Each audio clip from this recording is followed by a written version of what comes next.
Alright my friends, welcome back to Frogboy X1 Gaming. I'm Andrew, and today is the day that we have been waiting for. We're at 7 freaking days, one whole week with the 7900 XTX, and my friends, I have to tell you, this GPU is absolutely phenomenal.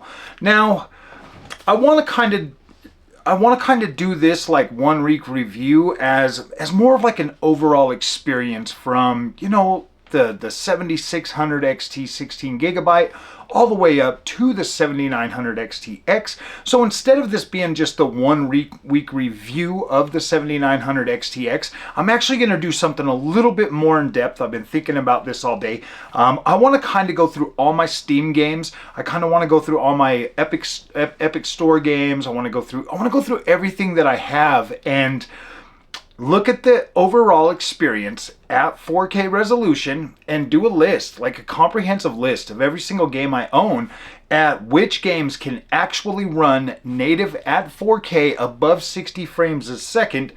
And then, you know, kind of do like a subclass, which ones do I have to enable FSR on?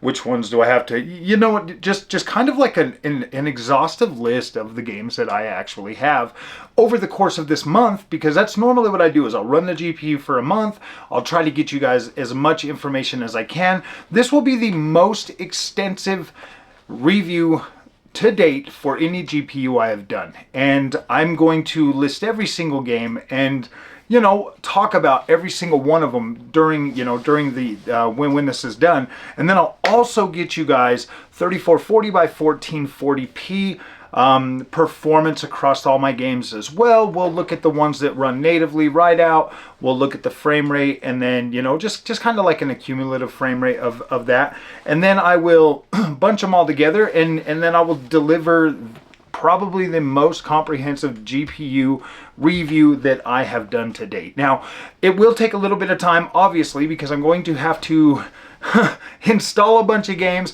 then delete, you know, and then delete them as soon as I'm, you know, so it's gonna be pretty extensive, pretty exhaustive to get all these games re-downloaded and all of that stuff. But I want to do the best I can for this GPU. Now, I want to talk a little bit about the experience across from the bottom all the way to the top. Now, if you've been here for a while, or you're just new to the channel, if you're new to the channel, this generation I've bought the 7600 XT, I've bought the 7800 XT, the 7900 XT, and now the 7900 XTX. So that gives me a pretty wide experience across the whole product stack that AMD has to offer. On the NVIDIA side, I've done the 4070, the 4070 Super, and now the 4080 Super. I feel like that there's more than enough for me to kind of gauge how the NVIDIA thing is. But this review and the one coming after is we're not even gonna mention any more about NVIDIA after that fact. So 7600 XT is designed as an entry-level GPU. They brought that out with more memory, 16 gigs of VRAM, so that you can utilize some AI function and all of that other stuff. Obviously, it's not really it's not really what I would call necessary for like 1080p gaming, but this card does actually push the boundaries. You know, the 7600 XT does actually push the boundaries and move into 1440p actually pretty comfortably. I didn't really need to utilize a whole lot of upscaling or any of that stuff to get that card to comfortably play games, even newer games, at up to over 60 frames a second. Now, you do have access to all of the AMD feature set on the 7600 XT as well. That goes for like the frame generation, AMD's fluid motion frames. Obviously, you're going to be able to utilize FSR 3.1. Pretty much everything that you can use on the other cards, you could pretty much use on the 7600 XT. Just due to the fact that it is part of the product stack. That is on a monolithic die. The other cards that I've tested have all been on the chiplet. So that one there was the one monolithic. And to tell you guys the truth, that card was really stable for me. I didn't have any problems with that. Never once did it ever come close to trying to run out of VRAM. Surprisingly decent in the ray tracing performance on the games that actually have software ray tracing that usually are pretty friendly, AMD friendly, actually pretty decent. Was able to actually utilize that and play around with some of that. I was even able to hit 4K in some games. I think I did a video on Suicide Squad running that game at 4K at a playable frame rate. So that is the GPU recommendation that I would recommend to people. If you are perfectly okay with the console experience, you just want to get into the PC gaming space and you want to start getting your feet wet and you want to not really spend a whole bunch of money, you just want to get in, you want to figure things out, and you want to be at or above where the consoles are right now, I don't see a problem with buying that card. Actually, the prices are coming down. You can definitely get that. You can get a whole build for that. I mean, you could build AM4 platform and get a decent, price PC with the 7600 XT, or you could just move right on over to the AM5 platform and actually probably benefit even more on that GPU. Because I've actually seen a major benefit from switching from the AM4 to the AM5 and going with the 7800X 3D. Not super massive, but enough to where you're like, okay, I can tell. You know what I mean? Like, that's pretty good. So the next card that I want to talk about is probably one of my favorite cards in the whole product stack, which is the 7800 XT. Now, when I bought the 7800 XT, I bought that back last November. There was like the Black Friday sale or something. I ended up picking that up, and that card absolutely surprised me every step of the way. I thought for sure that I actually bought the 7600 XT after the 7800 XT, but the 7800 XT is one of buying that card, because I'd already had the 7900 XT, buying the 7800 XT was the moment I realized, and I'm not even being hyperbolic, I'm not joking, is the moment I realized that AMD is probably the absolute best bang for your buck in the mid-range GPU space.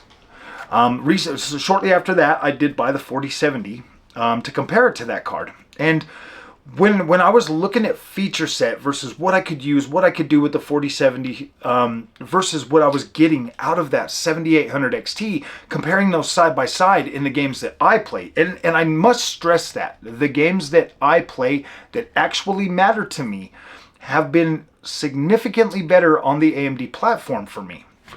And when I talk, like, most of that stuff is like open world games. I love to play a lot of open world games, and I already had kind of an affinity for 1440p monitors when I bought that 7800 XT. And to be completely honest with you guys, I had a 7900 XT. I was rocking this with a 5900X and a 5800X. And so the potential to get bottlenecked on that 7900 XT was definitely more or less, more frequent than it would have been.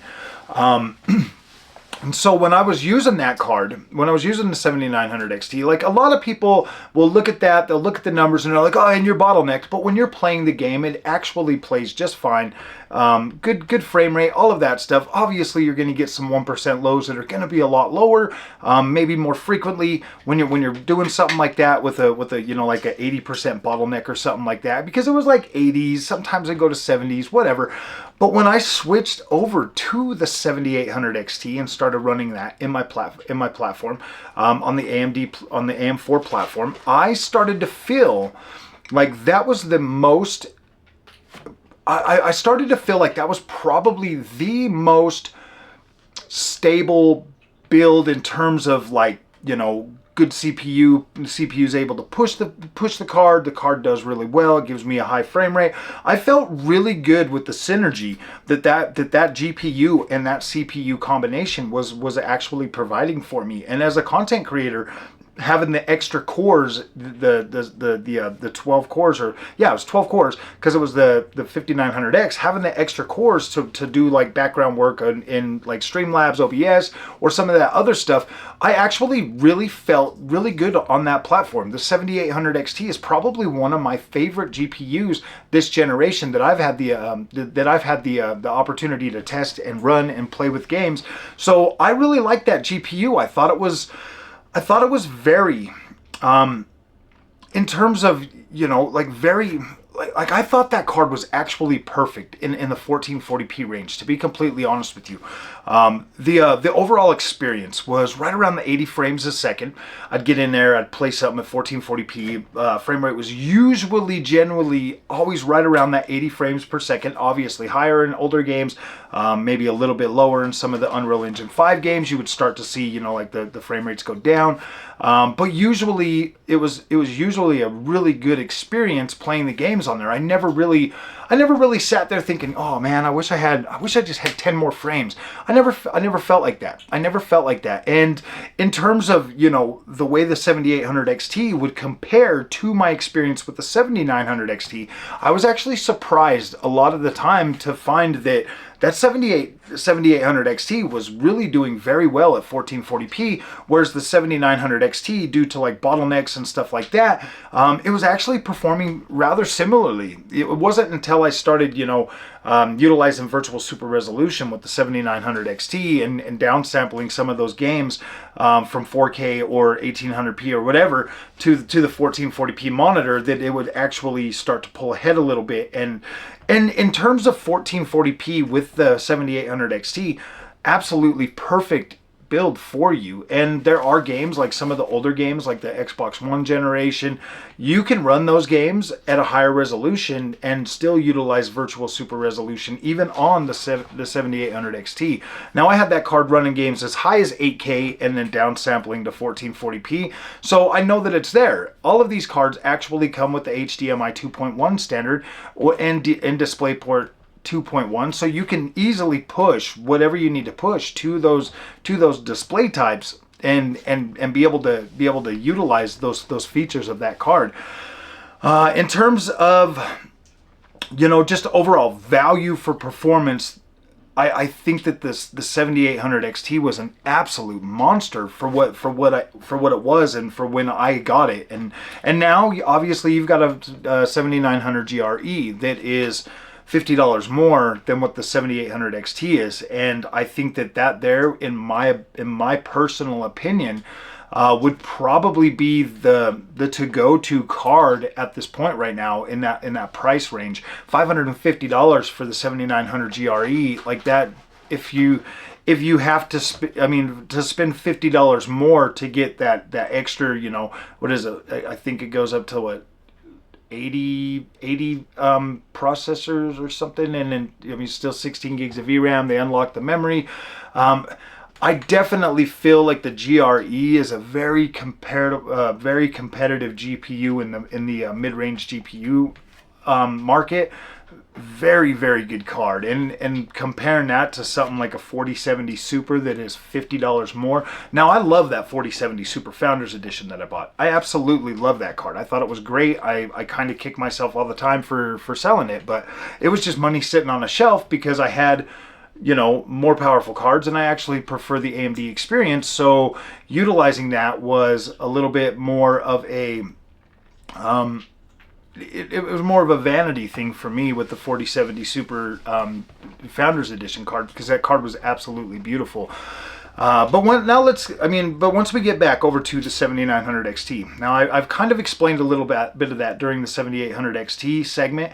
The 7900 XT was actually my first experience with the AMD. I came from a 3080 10 gig. I came over to the AMD platform. I ended up having to rebuild the whole rig just to fit that card in the case and everything. So the 7900 XT, and especially now at the new price range of $699, that card is a very hard to beat at that type of a budget price. Now, a lot of people are always complaining about the prices just being like too high or too this and too that. And I'm pretty new to PC, so I'm kind of on this point where I'm like, okay, like I get it, these cards are expensive, but they absolutely destroy the experience that I had on a console completely. And to this day, the 7900 XT is going to dog walk the PlayStation 5 and Xbox Series X every step of the way. Even the rumored 32 teraflop PlayStation 5 Pro is still going to get dog walked by the 7900 XT for the rest of the generation. You will receive a better experience on a 7900 XT than you will on either of these consoles consecutively, consistently. Obviously, you know, PlayStation's PSSR, PlayStation, you know, super resolution or super whatever they call it, the resolution upscaler that they're building out might definitely give these GPUs a run for their money. It is going to be a pretty competitive piece of hardware. Like, I mean, what can I say? PlayStation is very good. Obviously, they've been able to build a console that is neck and neck with the Xbox Series X, and that has more power than it. So I would expect PlayStation 5 Pro to be not necessarily a game changer, but definitely something that a lot of people are going to want to play Grand Theft Auto 6 on. Now, I would love it if Xbox would bring out a competitive, you know, a platform that's going to compete with the PlayStation 5 Pro so that Grand Theft Auto 6 could be enjoyed by everybody on that platform, but I don't know, man. I don't know. I would, if you're an Xbox guy, I would probably just keep trying to nudge you to, come on, guys, come over to PC. It's time to get out of the console war. Let's go. Let's get on PC now. But, you know, with the 7900 XT firmly in a position of power above the console market, no matter what, like the PlayStation 5 Pro is not going to touch it. I think the PlayStation 5 Pro is going to get very close to 7800 XT. Maybe nip at the hills at 7900 GRE, but definitely below 7900 XT. And the only reason I say that, my friends, is due to the fact that consoles are always optimized. They are a lot more optimized than what we're going to get on PC, but we get the freedom on PC to do whatever we want. We can hit low settings and have way higher frame rates. We can hit, you know, different types of upscalers to utilize and to give us better performance. We can utilize AMD's fluid motion frames, and we can also utilize AMD's FSR 3.1. But those features are actually coming to the consoles. We've already got games that support those features, which is not a bad thing. I look at the consoles as the entry-level, all-in-one box, basically AMD ready to go off-the-shelf PC experience. That's what I look at those at. If you want to get out of that, then you move over to a GPU, you build a PC, and you start to experience PC gaming for what it has to offer. I personally believe that I came into the PC gaming space at the perfect time, because developers are starting to take the PC platform more seriously, at least in my opinion. When I get, you know, like my Ubisoft games, or I get any of my PlayStation games or my Xbox games, except for Forza Motorsport, they all generally run really well for me, even on the AMD platform. I've had very little to complain about AMD, and I feel like that's why a lot of people think that I'm just this like overbearing fanboy for AMD. I've just had very little to complain about.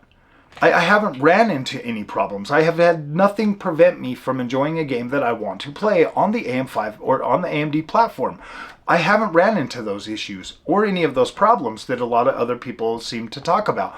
I do think that there was maybe problems with AMD in the past, and I think that people hang on to that and still hold that against them. It's, you know, and that's fine, whatever. I can only tell you guys my experience and try to help you navigate the way when it comes to PC gaming. But the 7900 XT has been an amazing GPU. From the moment I plugged that in and started playing, I was absolutely blown away with the quality of this experience. I love the AMD's Adrenalin software. I think it is incredible, very intuitive. I think it helps you unlock the power of your GPU, and it truly helps you utilize the potential that these GPUs have to offer. I honestly feel like if most people just gave AMD a try, I think they would be more than surprised. I mean, if you come into it like me, with the mindset that I had was, man, NVIDIA's the best, and like everybody says AMD's trash, it's just going to be trash, but I at least want to try it before I give up on PC, you might be blown away more than you actually think that you would. And I think that has a lot to do with it. I honestly do, because the NVIDIA feature set is incredible. But if you look at what AMD has to offer, they both offer a different experience. I mean, a lot of it is similar, but for the most part, I feel right at home with AMD. I feel right at home. It's easy. It feels like it was built for me as a gamer. Where NVIDIA feels like it is... NVIDIA feels... I mean, obviously the NVIDIA GPUs deliver the baseline experience. Like, no question. But everything else feels like it is a beta feature. Or something that's like coming soon, or here you can play with this now. It's like buying games on early access. It's like I call NVIDIA the early access GPUs. You get early access to all the features that'll be here in about 10 years. And that's fine. Like, you can be mad at me all you want, but that's how I feel. That's how I feel. But I feel like AMD has it on lock for features that I need for the games that I play right now. And the 7900 XT has more than delivered on all of that. I get more VRAM, so I don't run out of VRAM. I don't ever feel like I am going to have to sacrifice a visual quality for performance or resolution or anything like that. I always feel like I have enough power on tap with AMD to play whatever I want to play. Now, when it comes to the beta features that NVIDIA has, yeah, you're right. AMD is definitely behind on those. They're not as good. But are they really super great on NVIDIA if you're buying into the $500 range? No, they're not. They're not. They're that's why they're beta features. You have to spend the money at the top end to fully utilize those features in a playable 4K experience. Like 4080 Super, maybe 4070 Ti Super might do a decent job, but in my experience, 4080 Super, 4090, whatever would probably be where you're going to need to be. So that brings me to the last card on this list, and that is the 7900 XTX that I got on sale for $933, which was, what, $869 before. Now they're back up to $909.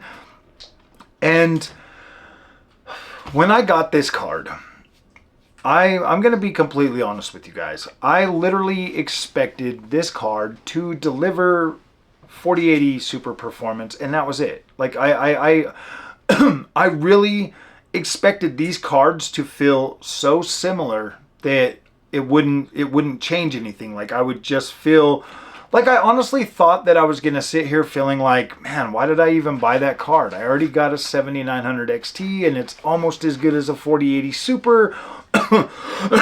Why did I spend that much money just to have a slightly... Why did I spend that much extra money just to have the same experience that I already have with a 4080 Super? And I can tell you this, my friends. In the games that I play, I notice a massive difference over the experience that I get with 7900 XT playing it on the 7900 XTX.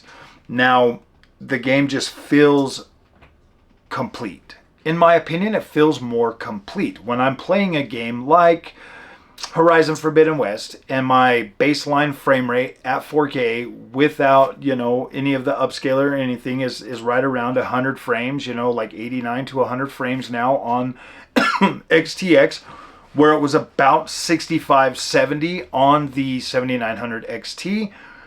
That right there tells me that, like, okay, look, here's your baseline now, 4K. You're almost maxed out at native resolution for your LG OLED display. Like, you're already right there. You've got 20 frames to go.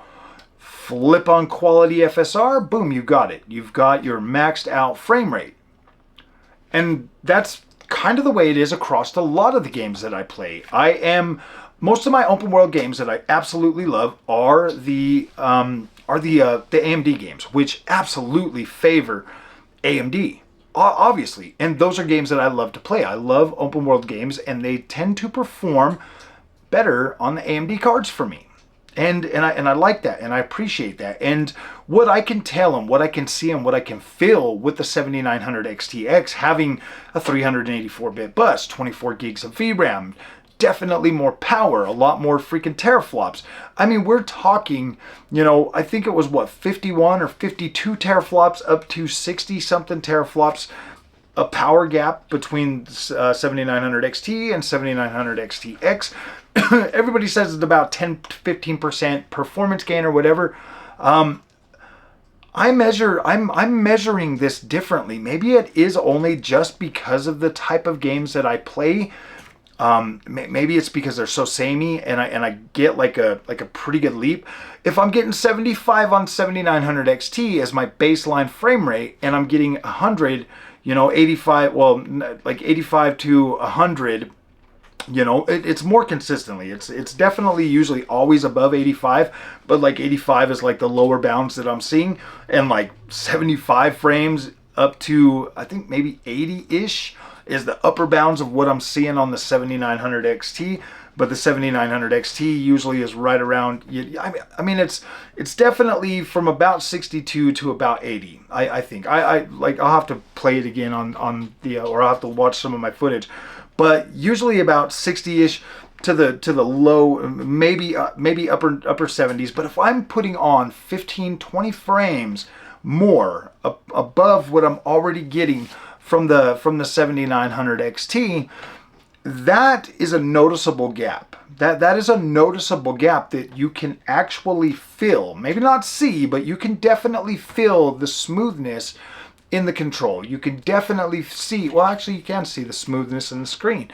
And as I've been saying for the longest time, I like to utilize virtual super resolution. 1440p is my absolute pick for display technology. I love 1440p resolution.